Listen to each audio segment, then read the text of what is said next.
अभी एक फैशन हो गया है, आम्बेडकर आम्बेडकर आम्बेडकर आम्बेडकर आम्बेडकर आम्बेडकर। इतना नाम अगर भगवान का लेते तो 7 जन्मों तक स्वर्ग मिल जाता।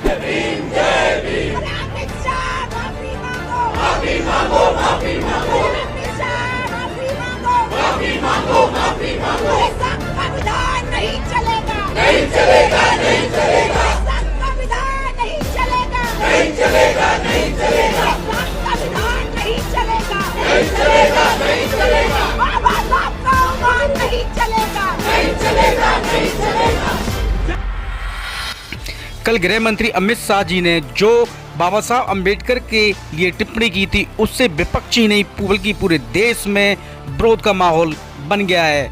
विपक्ष की ओर से कहना है कि गृह मंत्री जी के द्वारा बाबा साहब के बारे में ऐसी टिप्पणी करना, उन्हें देश से माफ़ी मांगनी चाहिए।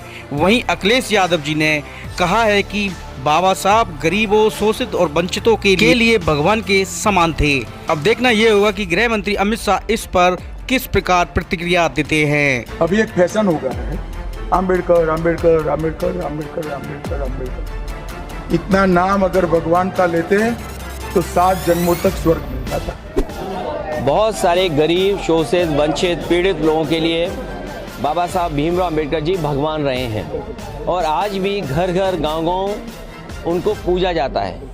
उनका सम्मान ये है कि उन्होंने हक और सम्मान से जीने का रास्ता संविधान के माध्यम से तमाम गरीब, शोषित, वंचित लोगों को दिया है। पीडीए की लड़ाई में बीजेपी के लोग घबराए हुए हैं और इसी वजह से समय समय पे उनके मुंह से या उनकी तरफ से इस तरह का भाषा व्यवहार आता है। न केवल लोकसभा में भाषा इस तरह की इस्तेमाल हो रही है, बल्कि विधानसभा और विधान परिषद अगर आप उत्तर प्रदेश की देखेंगे तो इसी तरह का व्यवहार भारतीय जनता पार्टी के लोगों का है। उसी का परिणाम है कि आज विधानसभा भी नहीं चल पा रही है। वहाँ पर विधायकों को बाहर निकाला गया मार्शल के थ्रू, विधायक वेल में बैठे हुए हैं। सरकार तमाम सवालों का जवाब नहीं दे पा रही है, इसीलिए उन सवालों से बचना चाहती है। सरकार की तरफ से किस तरह की भाषा का इस्तेमाल हुआ, हम आप सब बाबा साहब भीमराव अम्बेडकर जी को बहुत सम्मान करते हैं। बाबा साहब भीमराव अम्बेडकर जी का योगदान इस देश के संविधान बनाने में और इस देश को एक ऐसा संविधान जिसमें सबको हक और सम्मान मिलता है, वो बाबा साहब भीमराव अम्बेडकर जी ने दिया।